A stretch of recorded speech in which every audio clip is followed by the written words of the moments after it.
Well, good morning or good afternoon, wherever you might be. Thank you for joining us for another session of Ask the HR Expert. And happy Pi Day to you if you celebrate March 14th. While attendees are continuing to trickle in, I know it's just at the top of the hour. I want to take this time to introduce myself and talk about the setup for today. So my name is Marcus Wilbers. I am the Chief Client Officer and General Counsel of Tandem HR. I'll be today's moderator. Our topic today is build a total reward strategy that attracts and retains top talent. And we've got a number of panelists that will be sharing their insights, as you can see. Before we get started, I want to make everyone aware that we are recording this webinar. So feel free to take whatever notes you want, but if you registered for the webinar, you will get a recording of it delivered to your inbox after we finish up here today. And feel free to share that with anyone that you might like. All of our audience members and attendees are placed on mute. That doesn't mean that we don't want to hear from you, quite the opposite. It just means that we want to make sure that everyone can hear what's being said and that we don't lose anything to background noise. So if you do want to participate, if you have questions, if what we're talking about sparks anything with you, please let us know. If you look at the bottom of your toolbar, there's a Q&A. They look like two little voice bubbles. If you pop that open, you can ask us questions. I've got it up, so I'll see what's going on. And I'll try and weave it into our discussion. If I'm not able to weave it into our discussion, there will be time at the end to address whatever questions you submitted. We did get a couple questions from you before the presentation today as you registered. So thank you for those, and we will address those as we go. If you have a question today that's maybe more personal, more specific to your organization, or if you think of something after we conclude, please feel free to email me after the presentation. My contact information will be on the last slide, and I'd love to hear from you. All right, I think those are all of the ground rules. So I think we're ready to begin, and we'll begin by introducing our speakers. Christine, Gabby, Kirk, Linda, and Renee. Would you guys go ahead and introduce yourselves and share a little bit about yourselves? Yeah, excited to get us started here. So my name is Christine Combs. I have been working in HR for a little bit over 8 years now and been specifically with Tandem in an HRBP role for almost 2. I do have an educational background in HR and organizational psychology, so I have loved it for a long time. And I also hold a SHRM senior certificate. Had the honor of supporting employees in many industries across the nation, but a lot of my experience does lie with manufacturing, retail, hospitality, and some professional services in lots of high compliance regions. So in the East, think New York, DC, here in the Midwest, Chicago, Cook County, and even stretching all the way to the West Coast with Oregon, Washington, and some California folks as well. So excited to pass it off. Thanks, Christine. Thanks, Christine. Hi, everybody. My name is Gabrielle Braddock, and I am an HR manager within HR Client Relations here at Tandem. I lead a team that supports one of our large healthcare clients. I've been here at Tandem for just over 3 years, been working in HR for over 20 years, and I'm excited to be here with all of my awesome colleagues to discuss such a great topic. Thanks, Gabby. Thanks, Gabby. My name is Kirk Davis. I am a senior director here at our client relations team, focusing on our HR client, kind of client-facing employee relations, talent acquisition, serving in a broad range of industries, everything from senior living, healthcare, manufacturing, to the consulting space with professional development firms. Just happy to be here as well and talk about a really exciting topic today. Thanks, Kurt. Hi, I'm Linda Smith. Good morning and happy to be here as well. I'm an HR business partner here at Tandem. I've been here for about 2 years, but in the HR space for 20 plus. I've had a broad background in different industries, including higher education and heavy manufacturing, as well as senior living and nonprofit space. And I'm just looking forward to talking with you guys today. And so I will pass that off to Renee. Awesome. Thank you, Linda. Good morning, everyone. My name is Renee Vonks. I'm the VP of HR here at Tandem HR. I have been with the company for just about 6 years. I lead an internal team of 4, but support the entire organization of colleagues across the United States at Tandem. My experience spans about 16 years in HR as a profession, and spans anywhere from retail to logistics and distribution, and to then PEO services, which is where we're at today. I started out at Tandem on the client-facing side as a leader of HR client relations, and have switched over the last 2 years to the internal VP of HR role. Excited to talk with all of you today. Awesome. Thanks, Renee. Hey, we've got a lot of experience and perspectives on this topic, so I'm excited to go ahead and get started and dig in. And I think, you know, when we're talking about total rewards, I'd love to at least start by having a common understanding of what we're going to be talking about. So just I'll pose it to the group. What exactly is a total reward strategy? How do you think of that? And why is it important for small businesses especially? Anyone who wants to join in, or anyone who wants to kick us off? Jump in and kind of start us off, because I think approaching this topic from a very strategic perspective is really important. Before we start looking at all the individual pieces that comprise a total reward strategy, I think one of the things that I would want to convey to this group is how important it is to be strategic with this decision-making process. Like, laying the foundation, really understanding what your employee needs are so that you can develop a strategy that's going to work for your organization. In our experience in working with clients, it really is about developing a customized approach. So there are going to be strategies and benefits that some organizations are going to need that others are not. And it's going to be dependent upon industry, the individual employee needs, as well as generational differences that may make up the workplace. So I think laying that foundation is really important as we start this topic. Yeah, and keeping in mind that it's both monetary as well as non-monetary approaches to a total package as well. You know, we all know that wages are very important, but there's a lot of other things that motivate your employees, and keeping that in mind as we're putting together the strategy to meet those values and for your employees is very important as well. I like to refer to it as an employee value proposition, ultimately laying out all the benefits that are available for your employees. As Linda said, monetary, non-monetary, in a creative way that does meet their needs. To Kirk's point, it really establishes the what's in it for them, right? You can use it as a recruiting tactic, you know, at the start to really entice talent to come and join your organization, or use it as a retention strategy to keep your employees engaged and satisfied with what your offerings are.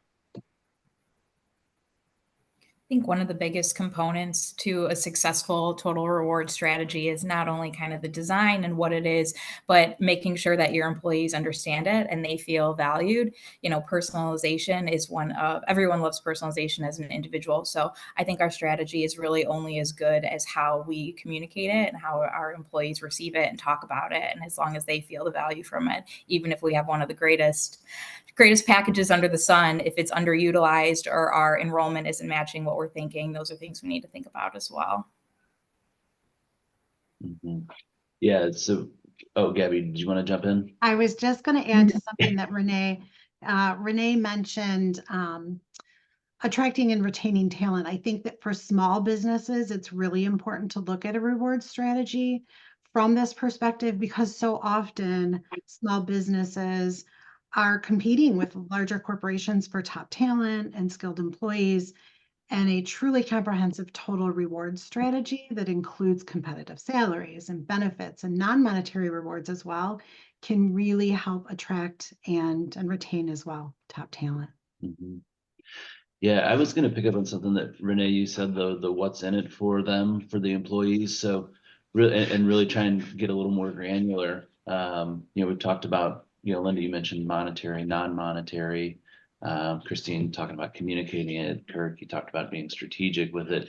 I mean, really, we're talking about everything from salary, right? Or wages that you pay, your bonus compensation, your medical benefits, your we call them ancillary benefits, dental, vision, disability, life, things like that, but also things like PTO or sick leave, um, your in the office policy, you know, do you have a hybrid work schedule or not, or a ability to work from home, down to hours, down to, you know, the work environment itself. What does the physical environment look like? So, you know, total reward strategy is very, very broad, but it can encompass and does encompass all of those things. And I think when it's, you know, this comprehensive, you know, value proposition to employees, it also ties into your mission, vision, and values as a company, because it's a part of who you are. It's a part of your company's identity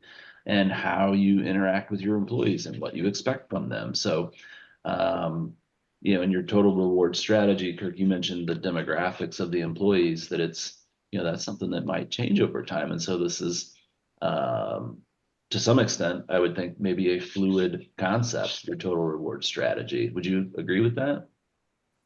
I would absolutely agree with that. And I think there's a couple of components of what you've kind of just laid out. Is one, it should link to your mission, vision, values. So the organization needs to be thoughtful in trying to understand what kind of total compensation strategy they want to link that is going to communicate the culture of their organization.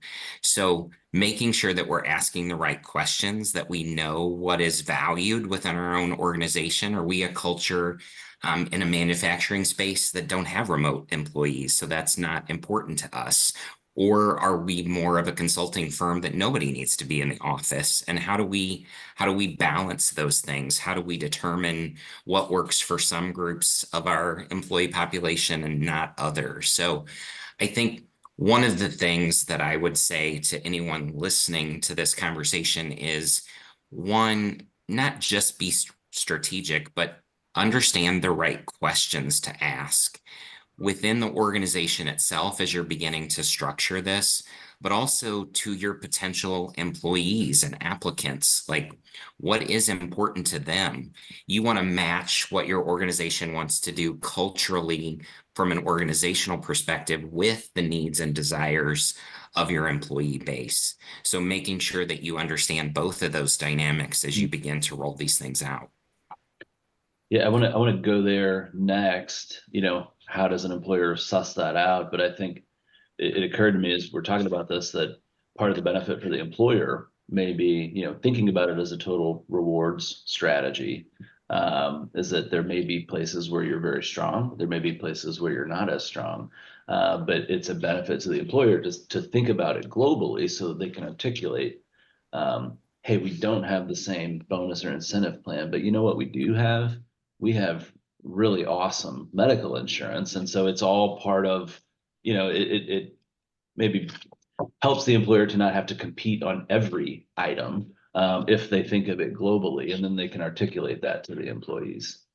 But you know, the being strategic, the culture, you know, having this tie into your company identity. How would an employer with a diverse workforce, and I mean these days, you know, who doesn't have a diverse workforce in some sense, you know, age, where people are, you know, all these different factors. How do they go about determining what to offer, as part of their total reward strategy? Because different employees are going to have different needs. How does an employer approach that and make those decisions? I can chime in here. I think for me, it depends on the life cycle of the employer. For instance, if you're a startup, right, then you're going to have to lean on market research, or conducting a needs assessment of maybe your small employee base to really figure out what it is that you need to establish a base or to get you started. If you're a more established organization, I would highly recommend incorporating total rewards questions into your engagement surveys. So ultimately you can gauge specifically where you're at on a rating scale, let's say 1 to 5, for instance, and then getting that feedback from your employees, and also leaving an open box for comments, right? So you can get that specific feedback as well, not just the rating scale from 1 to 5, but here's what I'd like to see, or here's what I like, and here's what I don't like. So then you can gauge and use that information to really drive what those decisions are in the next year and in coming years, to really gauge, if your current strategy is working. That's worked really well for us as an organization. Gives us really great insights and perspectives from our employees. So you mentioned like industry data and then essentially asking the employees. Invaluable, right? To ask your employees specifically what they think about the plan. Mm-hmm. Yeah, and I think it's, oh, go ahead. Sorry. Go ahead, Linda. I was just going to say, I think it's really important to make sure that in the asking, you're careful how you ask that question so that your employees understand that you're getting information from them, but yet they're not guaranteeing that that's going to be part of it. Because really, you want to take that very important information you're getting from your employees and then assess it against your goals, your ability to pay, those type of things, before you roll out your strategy and communicate out what is available to the employees. Mm-hmm. Renee, you mentioned that you'd probably take a different approach if you were a startup versus an established company. And also Kirk kind of mentioned this is something that's going to be ongoing. So I think revisiting your total awards, not only every year, but every couple of years, just to make sure that it is still sustainable. And that if you are going to make a change, that would be in favor of most of your audience, making sure you can keep up with that change. And if it's going to be well received, that you're going to be able to continue to offer it. The other thing that I would mention here is that this is an incredibly complex space. Like nobody expects you to have all the answers to all of these questions. Like you may be knowledgeable about some of the intangible benefits that you can offer, but you have no idea what a specific medical plan or ancillary benefits look like. So tap into the resources that you have. Tandem provides some of those, but look into like experts in the field, do your research and your homework and know what you don't know, because you want to make sure that you understand all of the moving pieces that go into this. It is a complex and, like Marcus said, very fluid formula that you need to make sure that you get as many of those moving parts, components right the first time so that you don't have a miss and you don't have to make significant changes for those type of benefits moving forward. Yeah, I would also say this is more of like an evolution than like, hey, we'll get it, and once we get it dialed in, it's good. I mean, for some of the things that we're talking about, your benefits, your medical benefits, your ancillary benefits, those are going to renew every year. And just with the way that medical insurance works in the United States, those prices are going to increase. Like they always increase, and so you're going to have to continually revisit. What can we do? What can we afford? What is meeting the best needs? What's the best compromise between meeting the needs of the employees and what I can afford as a company? And so it's going to evolve over time, but really it's about setting priorities. And that's where, if you're talking medical benefits, for example, your broker is going to have a lot of information for you and should have a lot of information for you about what other companies are doing, what they're seeing in the market. I mean, that's a big spend. And so lean on them for advice, for input, and do the same with your HR experts, for what types of PTO plans or flexible schedules are companies offering. Doesn't mean you have to do it, but the information I think is key, because then you can appropriately answer the questions when they come up internally from your employees that you have looked at things, you do know what other companies are doing. Yeah, and sometimes just from the affordability perspective, you may want to just identify a certain amount, for instance, that you can allot for an employee to use, and then have like a list of menu items that they can choose from and say, okay, you get X amount of dollars. If it's more important for you to have medical coverage, then you put those dollars towards that. If it's more important for you to have something else, then they can use it in that kind of category. Yeah, I think that the dollars and the choice, I immediately think of medical plans because it is such a big spend, and people are so different in terms of what they need depending on their situation. You know, typically, younger employees aren't as concerned about health insurance, but that depends on, of course, their situation. So maybe, lean on your benefits broker here, but having different options that they can select is a good way to account for that, like a high and a low plan, maybe, or maybe three different options, different plan designs. But there's a ton of detail. We could do an entire webinar just on selecting a medical plan, and we'd probably want to lean on our brokerage team to provide some of that input. But that's going to be a big component of it. I just also, oh, sorry, Kirk, real quick. I just want to also reinforce what Kirk and Marcus said. I think just as a business owner, this can be really daunting. It's a really big, important thing to tackle. So I think just having self-awareness of just like knowing what you know and knowing what you don't know, and don't feel that you have to be the expert, but really leverage your resources. It's a partnership. It's a partnership between your broker, right, your HR representative, or an outsourced HR support partner, your CFO. Many partners really need to be pulled in, and just making sure that you're staying within your financial means, I think, is extremely important, to Linda's point earlier, and maybe starting off small and adding over time. We've been talking about evolving, because you don't want to provide something to your employees and then peel it back later, right? Because that your employees are not going to feel awesome about losing something that maybe some of them really enjoyed or took advantage of. It's I like when really you see or go great. ahead. Nope, go for it, Christine. I'm going to be a Just gentleman. in terms of the self-awareness, I think that is a fantastic point, especially when you're thinking about designing for a diverse workforce. Like, how do you keep it equitable but still make it personal for each employees? And leaning on HR experts and outsourcing and your brokerage, and understanding when you're going into the design, it doesn't have to be a one size fits all. Knowing that there's going to be different solutions for different audiences that you may have within a single organization, people in senior leadership and director level versus employees that might be in the field. So understanding that you can have a total reward strategy that has different offerings to make sure you're still kind of creating that desire within your different audiences. Glad I waited and let you go first, because you couldn't have set me up for this any better. So I think a really important trend that we see, and that's one of the values of having these type of conversations, is the desire for the workplace to have more flexibility in their benefits. And we see more and more organizations, large and small, saying that we are going to create some element of customization for you, so that you don't have to get a one pager that says these are what your benefits are. You have some flexibility and control over that. And whether it's the selection of a medical plan, or it's structuring things like where you spend your dollars, are you putting more of those towards retirement, or are you spending more of those dollars towards childcare?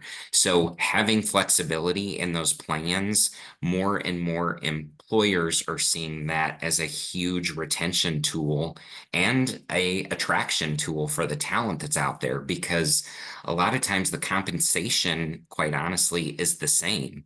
It is the total package that makes the difference when we're able to distinguish those. And I know we've got tons of expertise on this panel, but I know there's a lot of folks here that deal with those type of questions from the employee base every day. I'd love to hear their perspective on that as well.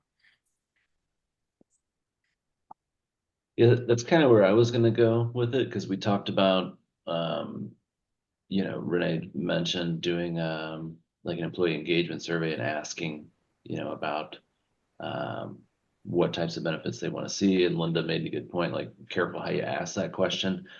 But I wanted to ask about that and see if anyone could give advice on, let's say a company does not do, an annual engagement survey, but they do want to hear from their employees. How would you recommend going about doing that? I think you could go about doing and establishing focus groups in your organization, and having open-ended conversations with those groups. And I would recommend pulling in a diverse group of different ages, different backgrounds, so that you can really get an all-inclusive, approach to what that feedback looks like. I think focus groups could work really well. Why did you, just curious, I think I know the answer, but why would you recommend a focus group and not just a company meeting? I think the one-to-one interaction, I think colleagues and employees will feel a lot more comfortable with that. And it's inexpensive to sit in a room and talk to your employees and gain that feedback. So small scale, but it could be a big impact. Mm-hmm. Yeah, I think it also prevents it from maybe turning into like a complaint session or a group think session if you have a smaller group. Set the tone from the start on what your goals are in that meeting. Yeah, yeah. I'm sorry, Gabby, I cut you off. That's okay. I was just going to add to what Renee was saying is that, you could even rely upon your management team too, to just sit down one-on-one with their, the team that they lead, which really does lead to employee engagement. It helps your employees understand that what they feel and what they think really does make a difference. And then you can pull your managers together to create that focus group within themselves as well to gather the feedback that they've received. Yeah, and I think that's really a great point, Gabby, because some of our organizations that I know I've worked with are pretty small. So when you say a focus group, they're like, oh, that seems pretty formal. And so just, talking with your employees and from the manager's perspective is another alternative. I think it is a great one that Gabby just suggested. It was wonderful. Mm-hmm. Let's talk now about some of the challenges that a business might face as they go down this path and they want to implement a total reward strategy. What can they anticipate in terms of challenges, and how might they overcome those?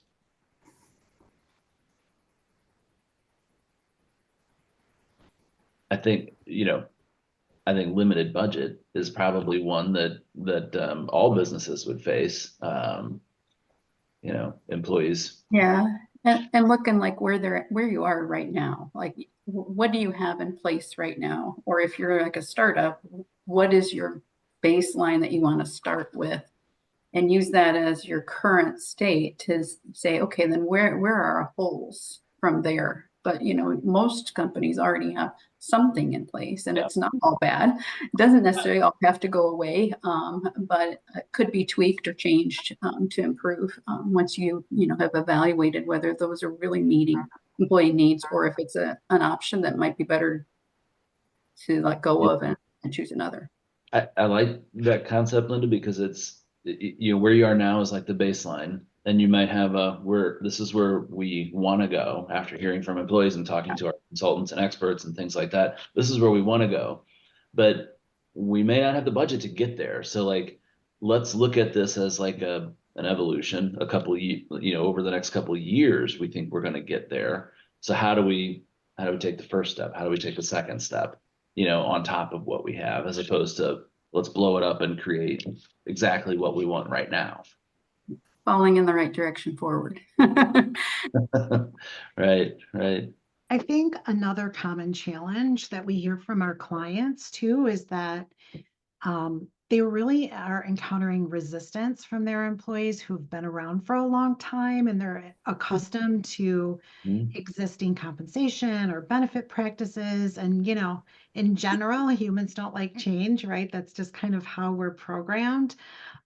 So to address this, we really encourage our clients to involve their employees in the design and the implementation process, so that they understand that they've clearly communicated things, maybe directly to a manager, maybe to a focus group, like we've talked about, and that what they have stated is going into the processes that helped the programs be developed. And then, once again, having a manager sit down directly with individuals so that they can understand too how maybe these new plans affect them positively, specifically. One little thing like that can make a huge impact on really bringing employees on board when, a client or an organization is encountering resistance to change. Might be an opportunity for transparency too, to explain this is what we've decided. we heard from you. Yep. You know, we know you don't want to pay anything for medical insurance, but here's why we're going to set the contribution at this amount because of, you know, all these reasons. And I don't know, in my experience, transparency is almost always well received. You know, to the extent the organization's comfortable with it, but you know, the giving them a why behind this is what's happening. Absolutely. I think, Kirk, were you gonna go? Did it again. Okay, I'm sorry. I think another challenge could pose as like figuring out how to effectively communicate your total reward strategy. I think communication could either enhance your total reward strategy or diminish it. For example, if you have a great strategy, but you don't communicate it, or your colleagues, employees don't know about it, right? They're not going to take full advantage of what the offerings are, and they're not going to be able to give you that insightful feedback. So something, you know, an example of a way to communicate it, you know, how do you communicate that during the recruitment process? Do you incorporate that into your offer letter, into a benefits package? Or is it something that you talk regularly about during your town hall? Some companies have the mindset that a total reward statement might be the best way to communicate everything, but it really depends again on the audience, right? If you might have an older audience, maybe that would work for a total reward statement to get everything on one document to be able to read through it. But maybe a younger audience might, you know, want to go into an employee self-service portal where they can pull their own information, right? So again, it's really understanding your base and what is going to meet the majority. And I do want to emphasize that it's very important to try your best to meet the needs of all your employees, but you're never going to meet the needs of everyone. It's impossible, right? So do your best, but also, you know, implement that plan with confidence, knowing you're not going to touch on everyone, but you're going to touch on the majority of your employee base. Yeah, and to that point, Renee, about not meeting everybody's wishes, so to speak, if you align it to your strategic goals and make sure that you're keeping your benefits aligned with that approach, then it kind of is a plumb line for you as an organization to hear your employees and then keep it in the direction that the company needs to go to support the best operations and to reach into the industry and be competitive with other like companies.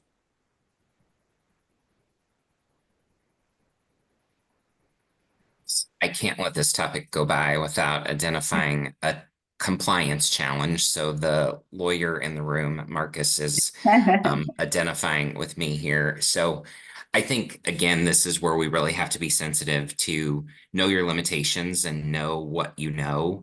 Because if we're talking about Illinois versus Missouri versus New York versus California, we're going to also have some legal restrictions that impose some parameters here. So we have to know those things. We have to know what we're working with and know what we can offer versus what we can't. And we also have to know those things that are potentially compliance related that may represent a cost to the organization. So knowing and having sensitivity to that, I think represents a huge challenge to a lot of people because they're so intimidated by the compliance landscape. So tap into a partner, reach out to your, your legal counsel or to a trusted advisor on this and make sure that you're not making missteps early in the process, that you're aware of those pitfalls and what they are as you're developing this plan. When you say that, Kirk, my mind immediately goes to paid leave. Which Illinois, come on, by municipality. I think there's even talk of a national paid leave at some point. Not that is absolutely not the rule, but your point's a good one. Like if you're going to implement some sort of like a PTO plan, for example, that's going to be heavily influenced by what's required, depending on where you are. From my experience there, a question that I've gotten a lot with our clients over the past couple of years is just designing like parental leave policies, maternal, paternal, however, but some states have do have compliance requirements around that. And we're having conversations with clients and organizations who don't even know that. So they want to offer it as a benefit, but there is a huge compliance component to it as well. And then you have other organizations who just want to do the bare minimum. So they offer it as a benefit, through state addendums and stuff, but they don't offer it company-wide. And that's probably an area for improvement, or probably something that we could suggest to them too, that would be kind of a step in the right direction, back to that evolution analogy, and kind of slowly rolling it out company-wide. But yeah, compliance is also a huge balance between benefits that we offer. That's a good point. I didn't think about that, but yeah, the parental leave. Is it a parental leave? Is it a maternity policy? Is it, what, or do you have separate maternal, paternal leaves? The other thing I was thinking about too, as we're talking about this, I don't know if it's a challenge, but maybe measuring what's happening with your rewards. If it's something like insurance benefits, what's your enrollment? How many people are taking it? If you implement a new benefit strategy and enrollment drops, you really want to understand why. Ideally, you'd like the enrollment to go up, I would think, so that you're meeting the needs of more employees. But I think that's also, if you're looking at like a bonus program or an incentive pay program, or a profit share program or something like that, how are you going to measure that? And how transparent are you going to be with employees to let them know, this is the bonus and here's how it's calculated. This is, this is why you're getting what you're getting, and here's how we can influence it going forward. So just something to think about. I think we've mentioned this in our discussion, but a total reward strategy, I think it's intuitive that it will help with, attraction and retention of employees. But let's talk about that a little bit. How does it help with attraction and retention, and how can an employer kind of play that up a little bit? Anyone want to jump in?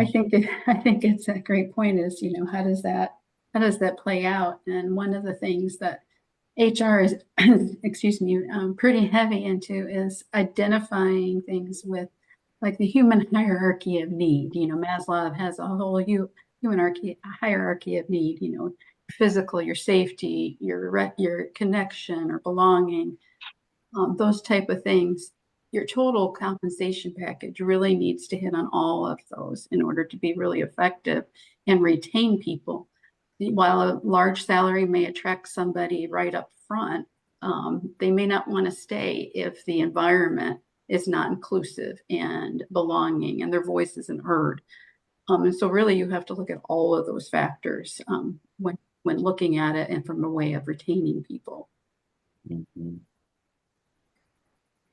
I agree. I think in the recruiting process, kind of like Linda mentioned, that bottom hierarchy, really thinking of it as a hierarchy, one of the first reasons someone might apply for a job is if the posting has a desirable salary range. But we're starting to see a little bit later on in the interview process, people are asking about things like work-life balance. People are asking, about flexible, when can I sign on, this, that, if they're willing to reveal a little bit more about their personal situation. So just making sure that we can address that both during recruiting, but then we can address it for current employees. You might have an employee who's, traditionally been a regular performer, not asked about these things a lot, but when they do we still have the right communication tools so that they feel like they can start to utilize these benefits without being looked at differently by their own leadership and management? Point, Christine, because I think a lot of times, and this goes back to something that Renee mentioned earlier, and that is, how is this communicated? Like, if the organization is not leveraging this to bring in good talent and talking about things beyond just what the base salary is, we're missing a huge opportunity to be able to focus on not only attracting great talent, but also the retention aspect moving down the road.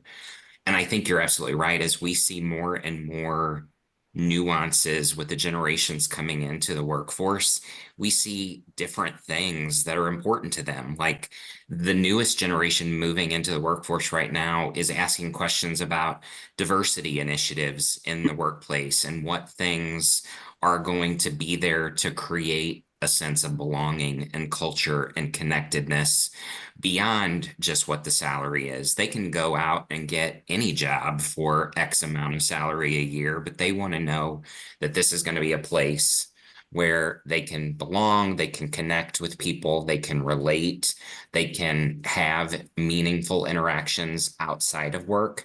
So understanding that dynamic is incredibly important as far as what we're communicating with potential employees up front.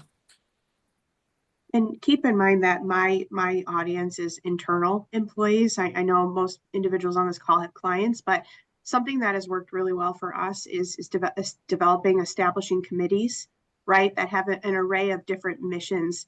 So for example, a CARES committee, an engagement committee, a DEI committee, all of those committees. And you want to articulate that in the recruiting process to attract talent, to say, these are the things we're passionate about, right? Is it in your vision, mission, and value statement? Is it present on your website? So it's really important to really communicate what sets you apart from your competitors, right from the start. You have to attract. So it's all in the language you provide, in your job postings, in your job descriptions, making sure that all of that is evident in those type of communications. And like all of you said, a sense of belonging is really important. So how do you instill that from the start?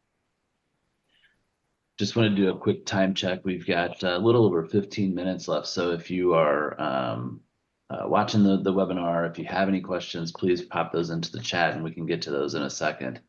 I've heard of like things like pay and, at a base level, like your benefit offerings as like hygiene factors.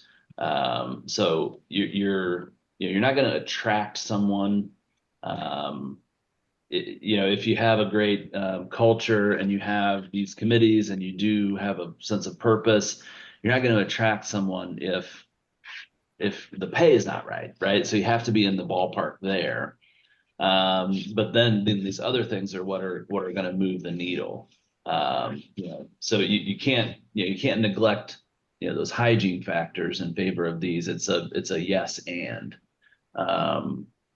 And the other point I was going to make is you talked about different generations wanting different things. The younger generations now coming into the workforce really want a sense of purpose at work. And I think the diversity initiatives, but also vision, mission, values. Who are we as an organization? That matters a great deal to them. It's a sense of identity for younger employees specifically.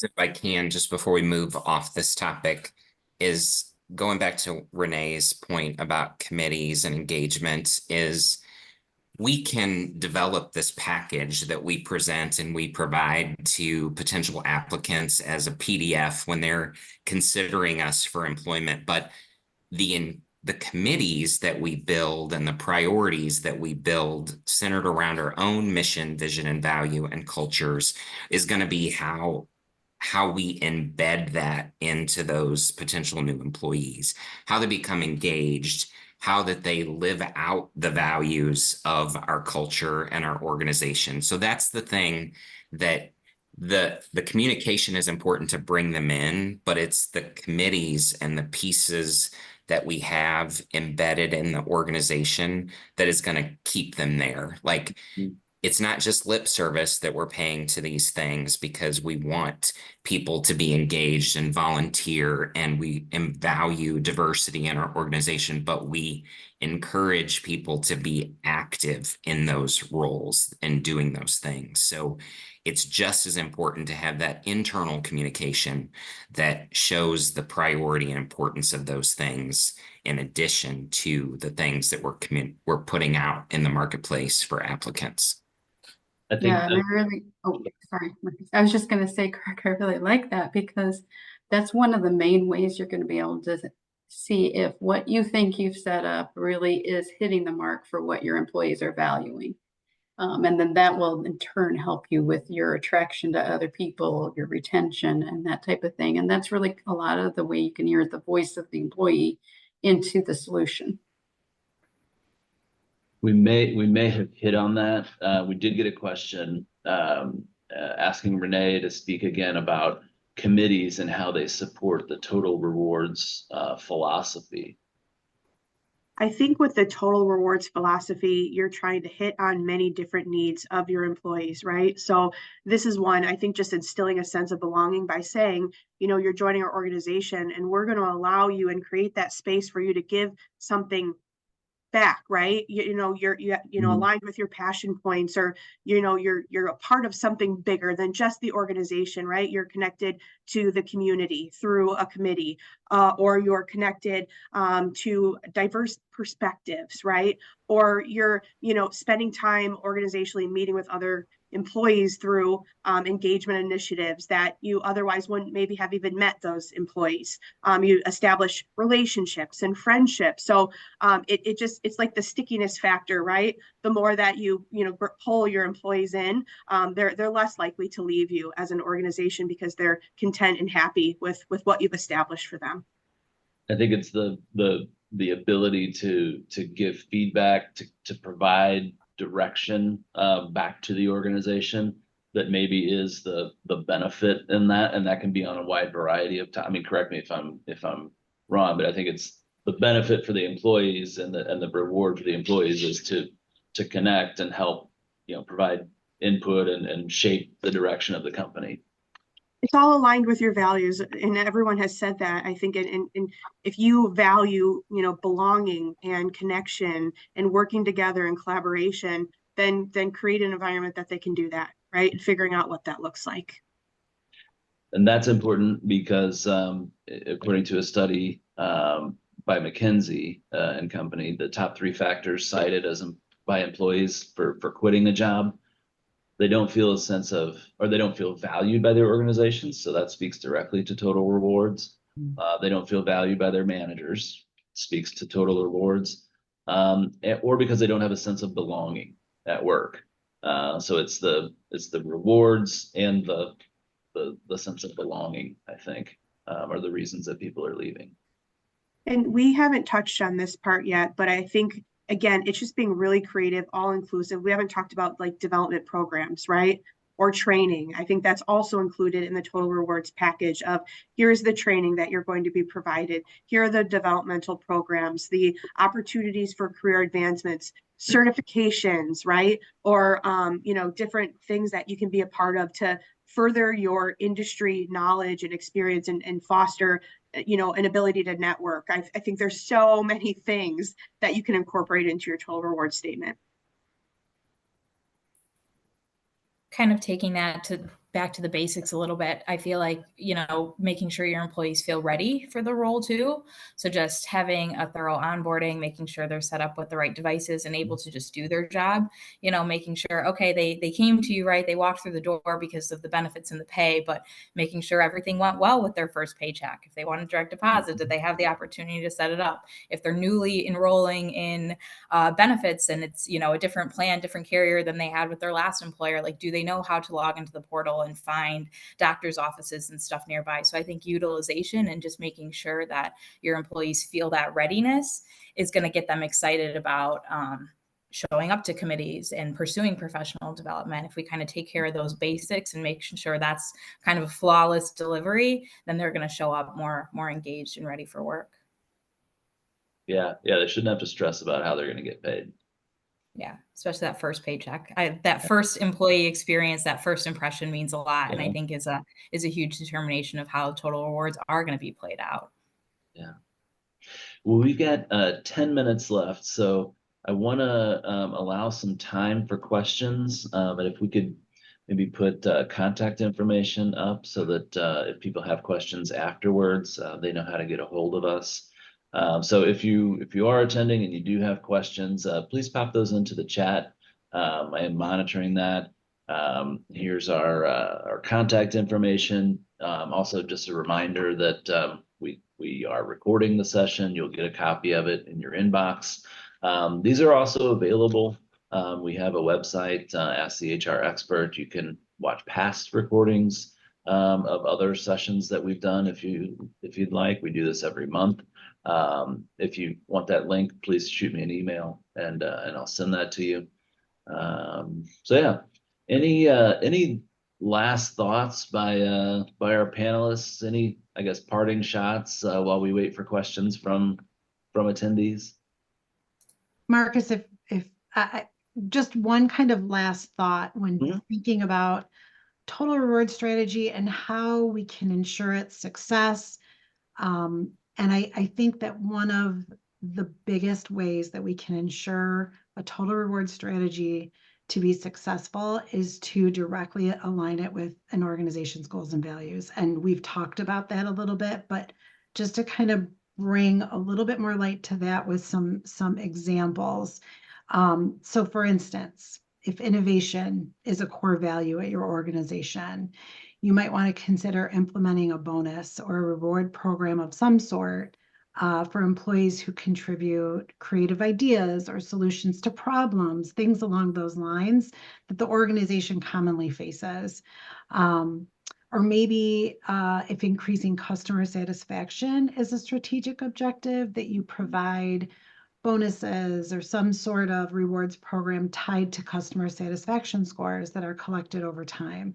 I think that directly connecting to goals and values of the organization, and we've said this, but just really helps the employees understand how their contributions are directly impacting the success of the company, and ultimately helps promote buy-in and then, of course, retention as well. And I think bringing these things up during interviews as well, talking about those reward programs and how they're connected to goals and values as well, really helps talent, top talent, understand that we're taking this sort of thing seriously. And we are, connecting the reward strategy directly to our goals and values because that's important to us. Yeah, good point. I agree. And I think too, if you're one of your core values or one of your, company missions or visions is to be innovative, well, then I think that would imply that your benefit offerings are going to be more up to date or more cutting edge than traditional offerings, right? It needs to be reflected as part of your organizational identity. Mm-hmm. Yeah, and I think sometimes we could get kind of ourselves into a struggle with how do I measure that? How do I know whether I'm hitting the right mark? And I think keeping in mind that if you're looking at your benefits, your total rewards, and people aren't participating, well, then you might want to reevaluate, might want to get some more information, might want to talk to your employees a little bit more about what they're valuing in the context of the values of the company. They may not be telling you vocally, but they're telling you by lack of participation. Exactly. Yeah. And so measuring doesn't have to be really complicated. You could just kind of look at that particular piece and start there. Yeah. All right. I would say, just as one final thought too, is that be creative in this space. Like, don't hesitate to propose kind of creative solutions. We talked a little bit about budget restraints and the monetary restraints that we have, but you can get creative with your employees in developing some things that are not, don't have significant cost. Again, recognizing different needs, give people more time off or give them, an opportunity to present or step outside of their comfort zone. There are all kinds of things that you can do to build into this strategy. It doesn't have to be kind of here's your garden list of benefits that you can offer and you can't stray from that.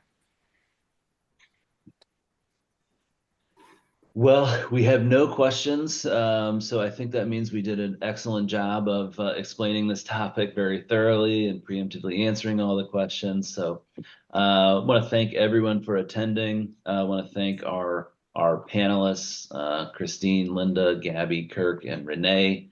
And we will do this again next month. So thanks everyone for attending, and we'll see you soon. Thank you. Thanks, everyone.